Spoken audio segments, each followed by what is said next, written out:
nasta'inu ala umuri dunya waddin. Wassalatu wassalamu ala asrofil anbiya'i wal mursalin wa ala alihi wa sahbihi ajmain. Amma ba'du. Puji syukur marilah kita panjatkan kehadiran ilahi Rabbi Allah Subhanahu wa Ta'ala yang telah memberikan kita rahmat dan hidayahnya sehingga sampai hari ini kita masih diberi kesempatan untuk menghirup udara segar. Salawat serta salam semoga tetap tercurah limpahkan kepada junjungan Nabi Agung Nabi Muhammad SAW, kepada keluarganya, sahabatnya, dan kita selaku umatnya yang mudah-mudahan mendapat syafaat darinya di akhir zaman nanti. Amin amin ya rabbal alamin. Halo teman-teman, perkenalkan nama saya Nisha Fiandrina selaku moderator pada materi Smarttrend Ramadan virtual hari ini. Nah, teman-teman, dalam kesempatan kali ini kita dan tentunya bersama materi yang hebat kita ini akan membahas materi yang pastinya hebat juga teman-teman, yaitu tajwid. Baiklah, sebelum mulai acara, baiknya kita mengucapkan basmalah terlebih dahulu. Bismillahirrahmanirrahim. Teman-teman pastinya sudah tidak sabar untuk membahas materi kali ini. Tapi sebelum itu, izinkan saya untuk membacakan sedikit kurikulum vitae pemateri kita hari ini. Nama lengkap Ririn Dwi Handayani SPDI, tempat tanggal lahir Kuningan 04 September 1992, beragama Islam, alamat di Desa Mandirancan. Ibu Ririn pernah bersekolah di SD Negeri 2 Mandirancan, SMP Negeri 1 Mandirancan, SMK Budi Bakti Mandirancan, dan IAIN atau Institut Agama Islam Negeri Syekh Nurjati Cirebon. Pengalaman bekerja pada 2012 sampai 2014 pernah menjadi pembimbing anak binaan Dinas Sosial Cirebon. Pada 2013 sampai 2014 pernah menjadi tutor at English Student Center Sumber. Pada tahun 2015 sampai 2017 pernah menjadi guru SD Negeri Mandirancan. Pada 2014 sampai sekarang pernah menjadi guru madrasah Diniyah Al Barokah Desa Mandirancan. Dan tahun 2015 sampai sekarang beliau menjadi guru di SMA Negeri 1 Mandirancan. Nah, itu sedikit tentang Ibu Ririn. Baiklah, kita akan masuk pada materi tajwid hari ini, teman-teman. Kepada Ibu Ririn, dipersilahkan. Bismillahirrahmanirrahim. Assalamualaikum warahmatullahi wabarakatuh. Alhamdulillahirabbil alamin wa bihi nasta'in wa ala umuri dunya waddin. Wassalatu wassalamu ala asrofil anbiya'i wal mursalin wa ala alihi wa sahbihi ajmain. Amma ba'du. Yang terhormat Bapak Kepala SMA Negeri 1 Mandirancan, yang saya hormati para Wakasek SMA Negeri 1 Mandirancan, yang saya hormati Bapak dan Ibu guru serta staf tata usaha, dan tak lupa kepada seluruh panitia dan peserta pesantren kilat yang ada di rumah yang saya banggakan. Pertama-tama marilah kita panjatkan puji dan syukur kehadirat Allah Subhanahu wa Ta'ala yang telah memberikan kita rahmat, karunia, dan hidayahnya sehingga alhamdulillah pada kesempatan hari ini kita masih diberikan kesehatan oleh Allah untuk mengikuti kegiatan rutin, yaitu kegiatan pesantren kilat Ramadan. Salawat serta salam semoga tetap tercurah limpahkan kepada junjungan Nabi Agung Nabi Muhammad SAW, kepada keluarga, para sahabat, dan tidak lupa kepada kita selaku umatnya yang insya Allah selalu beristiqomah di jalannya. Amin ya rabbal alamin. Amin. Baik, para peserta pesantren kilat yang ada di rumah, sesuai dengan apa yang tadi disampaikan oleh moderator bahwa hari ini kita kita akan mempelajari tentang tajwid ya. Ini adalah pemateri yang terakhir di pesantren Kilat Ramadan. Semoga teman-teman yang ada di rumah bisa menyimak, bahkan mungkin bisa mencatat ya hal-hal yang penting, karena nanti di akhir ada sebuah sedikit refleksi buat kalian tentang tajwid ini. Setelah kita tahu bersama bahwa Al-Quran merupakan salah satu sumber utama ajaran Islam, Allah Subhanahu wa Ta'ala berfirman dalam surah An-Nisa ayat 105. Bismillahirrahmanirrahim. Inna anzalna ilaikal kitaba bil haqqi litahkuma bainan nasi bima arakallahu wa la takhun lil khainina khasisa. Artinya, sungguh kami telah menurunkan kitab Al-Quran kepada Muhammad dengan kebenaran, agar engkau mengadili antara manusia dan apa yang telah diajarkan Allah kepadamu, dan janganlah engkau menjadi penentang orang yang tidak membela orang yang berkhianat. Quran Surah An-Nisa ayat 105. Nah, di ayat tersebut jelas bahwa Al-Quran merupakan salah satu pedoman dan petunjuk umat Islam yang wajib kita pelajari, di mana saat kita mempelajari Al-Quran, kita akan mendapatkan banyak pelajaran, banyak ilmu, dan banyak aturan-aturan yang harus kita lakukan dalam kehidupan kita. Nah, salah satu bentuk dasar pemahaman Al-Quran yaitu bagaimana cara mempelajari Al-Quran dengan baik dan benar. Nah, ini dikaitkan dengan ilmu tajwid. Nah, mungkin teman-teman di rumah sudah mengetahui semua ya apa itu tajwid. Ibu akan flashback dulu berkenaan dengan pengertian dari tajwid itu. Tajwid secara etimologi merupakan bentuk masdar dari kata jawada, artinya memperbaiki atau memperindah.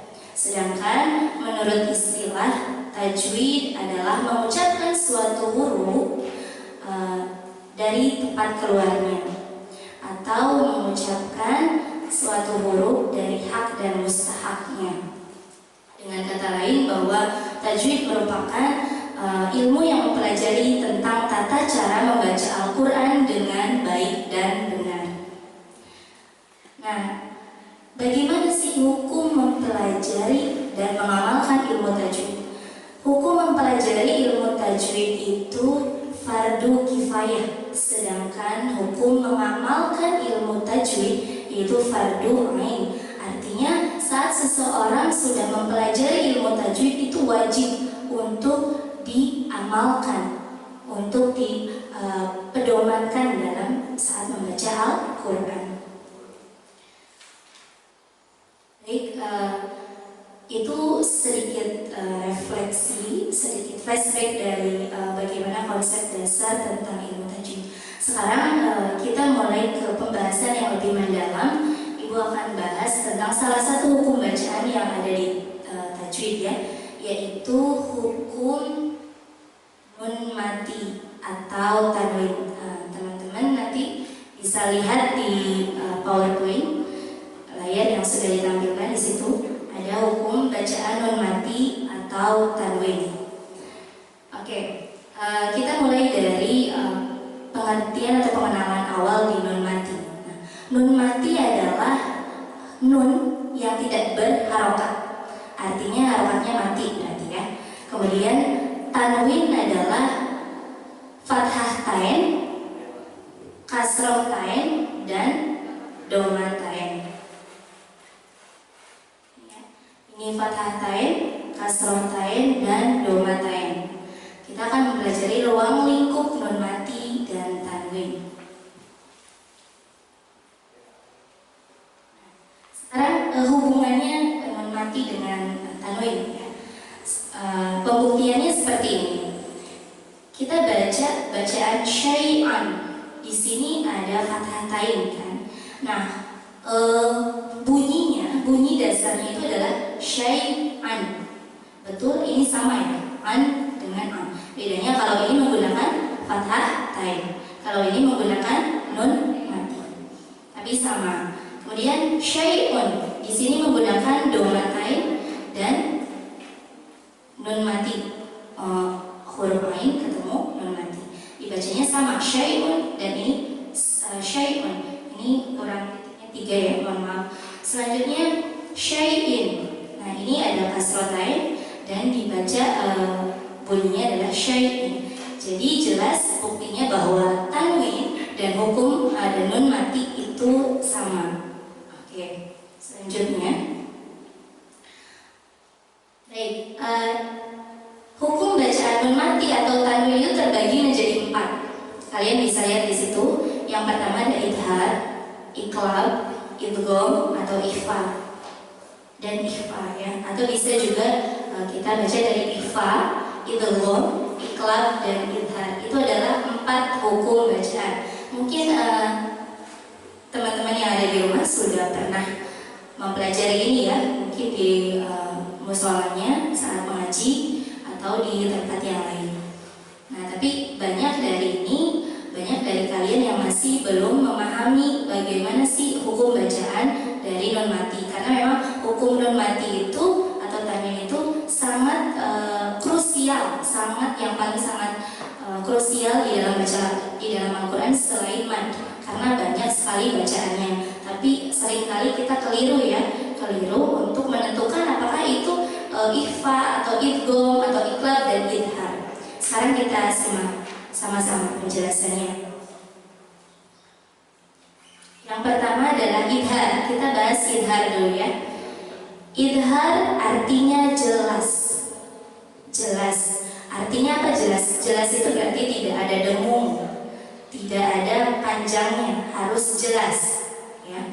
Nah, idhar itu terjadi apabila nun mati atau tanwin bertemu dengan 6 huruf idhar. Apa saja huruf idhar? Yang pertama ada alif atau hamzah, kemudian ha, kho, ain, ghin, dan ha. Ini adalah huruf idhar. Nah, kita lihat contoh yang pertama. Man amana. Nah, di sini ada hukum bacaan idhar, yaitu nun mati bertemu dengan salah satu huruf idhar yaitu alif ya. Jadi jelas bacaannya man amana. Tidak man amana, tidak boleh dipanjangkan, tapi harus jelas man amana dan tidak boleh dengung. Man amana itu tidak boleh seperti itu. Harus jelas idhar ya. Dan kalian harus tahu kuncinya itu ada di hurufnya dan bacaan nun mati, tanwin dan tanwinnya. Yang selanjutnya yang kedua, contoh kedua itu min khairi. Ada nun mati bertemu dengan huruf kho. Nah, ini juga disebut dengan idhar karena di sini ada huruf idhar yang bertemu sebelumnya ada huruf nun mati dan ini dibaca jelas min khairi. Selanjutnya yang terakhir yaitu contohnya dari tanwinnya ya. Tanwinnya liba'din adu. Nah, di sini ada kasroh tain bertemu dengan huruf idhar yaitu ain dan ini dibaca jelas. Liba'din itu idhar. Semoga kalian paham ya. Selanjutnya selain idhar, yang kedua yaitu ikhfa. Nah, ikhfa itu artinya mensamarkan huruf nun mati atau mendengungkan. Kalau tadi idhar jelas, kalau sekarang ada mensamarkan huruf nun matinya. Nah, ikhfa itu terjadi apabila nun mati atau tanwin bertemu dengan 15 huruf. Ada 15 hurufnya, kalau tadi cuma 6 ya, sedikit. Nah, sekarang 15 hurufnya. Yaitu diantaranya huruf hijaiyahnya ada ta, fa, jim, dal, zal, zai, sin, shin, sod, dod, to, dho, o, fa, sama kaf. Terakhir maka terbagi menjadi 3. Nah, yang pertama ada ikhfa akrob. Akrob itu artinya dekat. Dekat hurufnya ada 3. Ada dal, ta, dan o. Nah, kenapa disebut dengan ikhfa akrob atau dekat? Karena huruf nun matinya tuh dekat dengan huruf dal, ta, dan to. Coba kita sama-sama baca ini. Walang taf'alu. Nah, huruf lang ketemu ta itu dekat. Masih bunyinya itu masih dekat. Lang taf'alu. Dan ini bunyinya harus dengung. Harus dengung karena ikhfa ya. Ada nun mati bertemu dengan huruf ta, disebut dengan ikhfa akrob. Yang selanjutnya ikhfa ab'ad. Ab'ad artinya jauh. Nah, jauh hanya ada 2 hurufnya di sini, ada qaf dan kaf. Contohnya wala yunqasu. Wala yunqasu. Nah, di sini ada huruf qaf, sebelumnya ada nun mati, disebut dengan ikhfa. Nah, ini kenapa disebut jauh? Karena huruf nun mati itu tidak dekat atau jauh dengan qaf dan kaf. Kalau qaf dan kaf kan keluarnya dari tenggorokan ya, jadi jauh. Kalau dari dal, ta sama to itu masih dekat, makanya disebut dengan ikhfa ab'ad kalau hurufnya qaf dan kaf. Kalian bisa melihat atau mencari lagi contoh yang lainnya dengan menggunakan huruf yang kaf. Ya. Selanjutnya terakhir adalah ikhfa awsat. Nah, ikhfa awsat itu artinya pertengahan atau sedang. Berarti hurufnya selain qaf, kaf, dan da, ta, to, sisa berapa? 15 kurangi 5, sisa ada 10 huruf. Ada sa, jim, dal, zai, sin, shin, son, dal, to, dan huruf fa. Nah, ini disebut dengan ikhfa awsat. Contohnya man zakkaha. Nah, nun mati bertemu dengan huruf zai. Ini adalah ikhfa. Nah, ikhfa ini disebut dengan ikhfa hakiki disebutnya. Lanjut ya. Yang selanjutnya adalah iqlab. Nah, iqlab itu yang paling unik. Kenapa unik? Karena ini hanya 1 hurufnya. Hanya 1 hurufnya. Iqlab itu artinya merubah atau mengganti.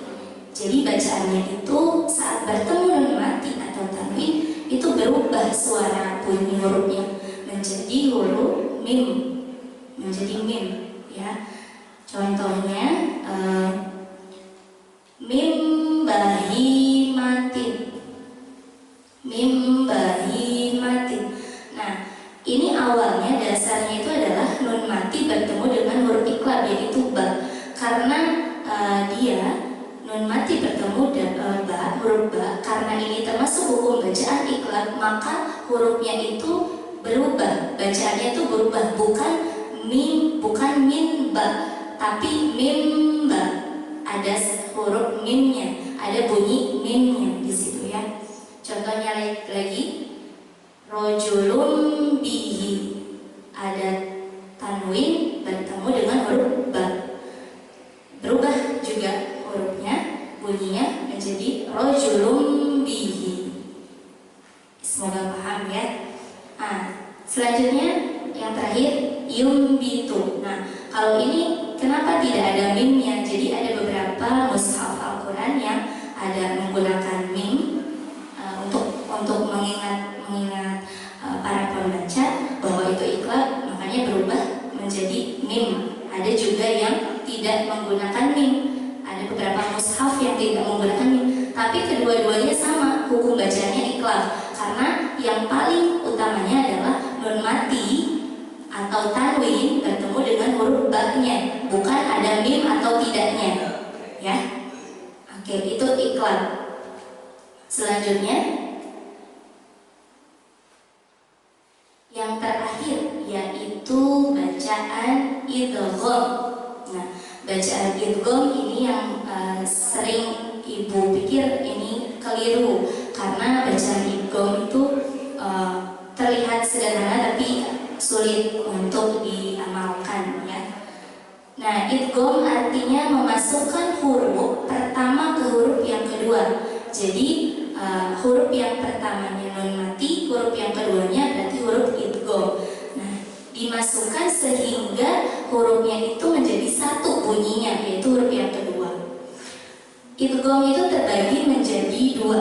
Di sini ada idgham bi gunnah dan ada idgham bila gunnah. Bedanya cuma bila ya. Ada bi gunnah dan bila gunnah. Nah, idgham bi gunnah itu hurufnya ada 4. Ingat ya, ada mim, nun, wawu, dan ya. Ini hanya ada 4. Nah, idgham itu terjadi apabila nun mati atau tanwin bertemu dengan huruf 4 ini, 4 mim, nun, wawu, dan ya, maka disebut idgham bi gunnah. Biasanya ada tanda tasdidnya. Nah, contoh wa may yaf'al, wa ma yaf'al. Nah, di sini ada huruf apa? Nun mati bertemu dengan huruf ya, salah satu huruf idgham bi gunnah. Ini dimasukkan hurufnya, tidak menjadi wa man ya, tapi menjadi huruf ya. Wa may ya, wa may ya, bukan wa man ya, tapi wa may ya, melebur masuk ke huruf ya-nya, gitu ya. Selanjutnya yang kedua contohnya nadhirum mubinun. Nadhirum bacaannya yang mana? Yaitu tanwin bertemu dengan mim. Nah, ini salah satu huruf idgham. Nah, ini juga dibacanya itu dimasukkan ke huruf mimnya. Nadhirum mubin. Nah, idgham bi gunnah itu harus dibaca dengung. Jadi ada sedikit dengung. Coba didengarkan. Wa may yaf'al nadhirum. Jadi ada dengungnya. Ya, berbeda dengan idgham bila gunnah. Kita bahas nih. Idgham bila gunnah itu hurufnya lebih sederhana dari idgham bi gunnah, yaitu ada 2, ada ro dan ada lam. Nah, idgham bila gunnah itu terjadi apabila nun mati atau tanwin bertemu dengan huruf ro dan la, itu maka disebut dengan idgham bila gunnah. Ini contohnya rizqal lakum. Rizqal lakum. Di sini ada tanwin bertemu dengan huruf lam, yaitu huruf idgham bila gunnah. Nah, ini tidak dengung seperti idgham bi gunnah. Ini dibacanya jelas rizqal lakum, hanya dimasukkan aja, hanya melebur saja. Rizqal lakum, tidak ada dengung. Selanjutnya mil ladunka. Nah, bacaan idgham bila gunnahnya adalah nun mati bertemu dengan lam juga sama ya. Atau juga contohnya lagi mir rabbihim, itu ada nun mati bertemu dengan ro dan tasdid. Itu penjelasan tentang idgham bila gunnah. Jadi kedua-duanya sangat jauh berbeda. Bedanya di bunyinya ya. Kalau idgham bi gunnah itu ada dengungnya, ada dengung sedikit. Kalau bila gunnah tidak ada dengungnya. Itu penjelasan tentang hukum nun mati dan tanwin. Nah, jadi untuk para peserta pesantren kilat, ibu harapkan kalian bisa mencatat hal yang penting dari materi tajwid ini, karena memang kita selaku umat muslim itu sudah wajib untuk mengamalkan ilmu tajwid. Allah Subhanahu wa taala berfirman ya dalam surah Al-Muzammil di sini ayat 4. Bismillahirrahmanirrahim. Auzid alaihi warattilil Qur'ana tartila. Artinya atau lebih dari 1/2 itu, dan bacalah Al-Qur'an itu dengan perlahan-lahan. Artinya dengan tartil, dengan perlahan, dengan fasih, dengan tahu ilmunya, sehingga kita bisa mengamalkan apa yang sudah disunahkan oleh Rasulullah Shallallahu Alaihi Wasallam. Demikian mungkin hanya itu materi tentang tajwid kali ini. Semoga para peserta-peserta yang telah paham dengan apa yang sudah Ibu sampaikan, dan semoga kalian terus mempelajari Al-Quran dan mengamalkan Al-Quran serta mengamalkan ilmu tajwid. Terima kasih. Wassalamualaikum warahmatullahi wabarakatuh. Waalaikumsalam warahmatullahi wabarakatuh.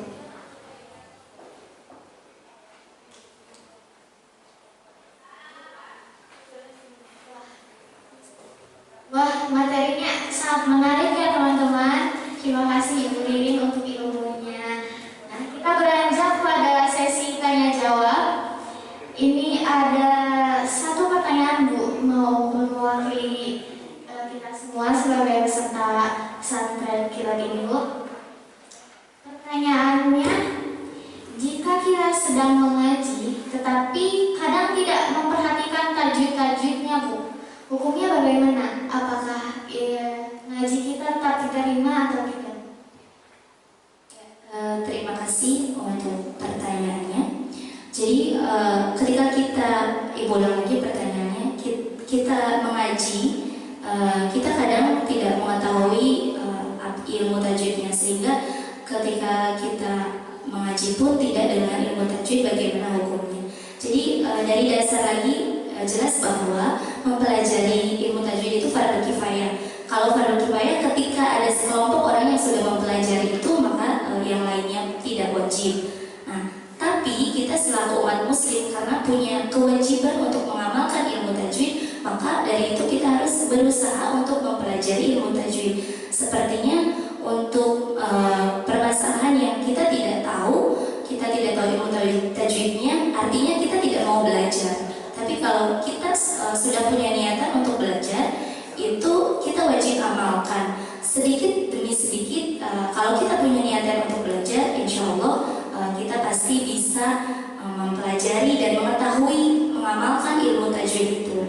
Ya, seperti itu. Jadi intinya itu tergantung dari bagaimana niatan kita untuk mempelajari ilmu tajwid tersebut. Hukumnya tadi sudah jelas bahwa mempelajari itu fardu kifayah, dan kewajiban fardu ain itu saat kita mengamalkan ilmu tajwid. Artinya Allah itu sudah punya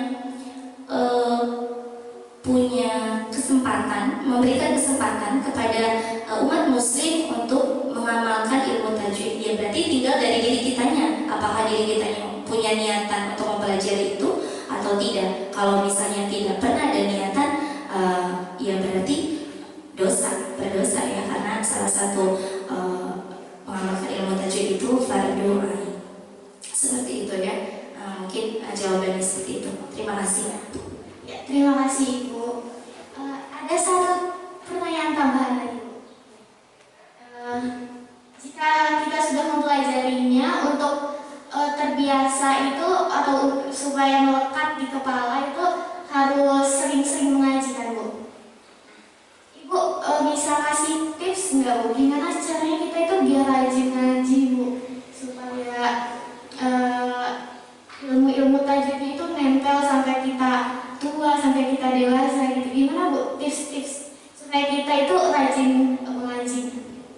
Ya, terima kasih. Ini pertanyaannya sangat pertanyaan yang umum dan memang kita alami ya, Jadi gini, kalau pengalaman Ibu sendiri, mungkin Ibu akan memberikan tips dari pengalaman Ibu sendiri ya. Jadi Ibu itu ngaji itu mulai dari SD kelas 2, kalau nggak salah kelas 2 SD kan ya.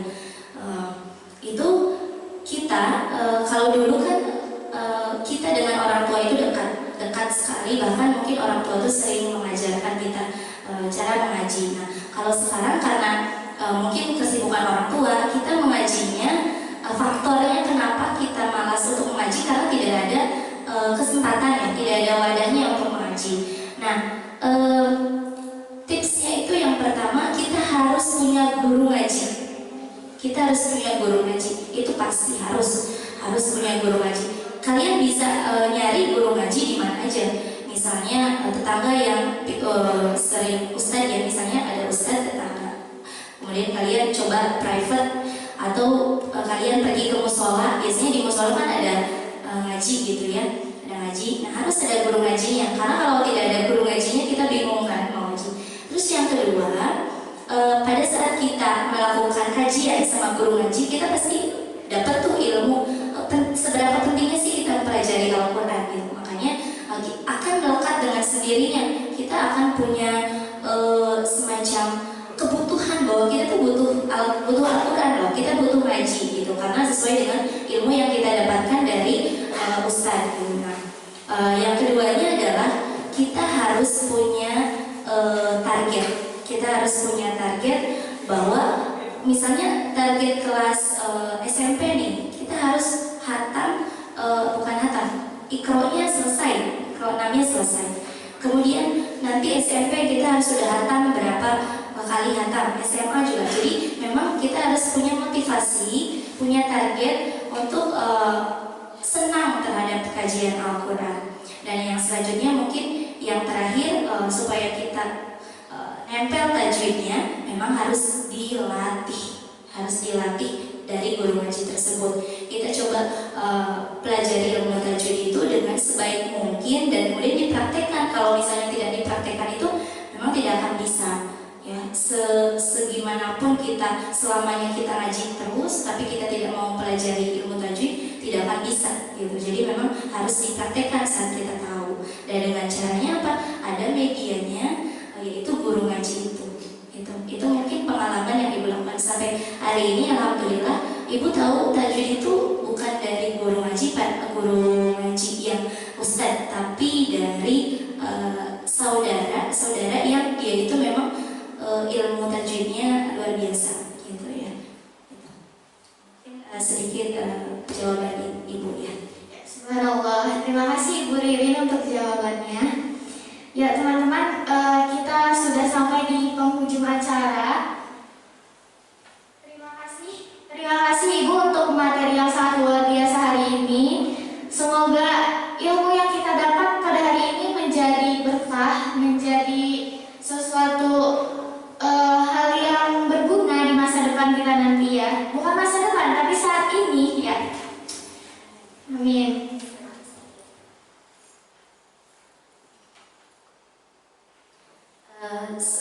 Mohon maaf sebentar ya, sebelum ditutup Ibu ada refleksi dulu karena pertanyaannya sudah selesai. Ibu ada refleksi. Nah ini jadi kelihatan ya, ini tulisan Ibu. Nah kalian refleksinya coba kalian tentukan hukum bacaan itu apa saja dari 4 hukum bacaan yang tadi kita pelajari ya. Ada idhar, ada ikhfa, iqlab, dan idgham. Itu hukum bacanya apa? Nanti bisa tulis di komentar YouTube-nya ya. Terima kasih.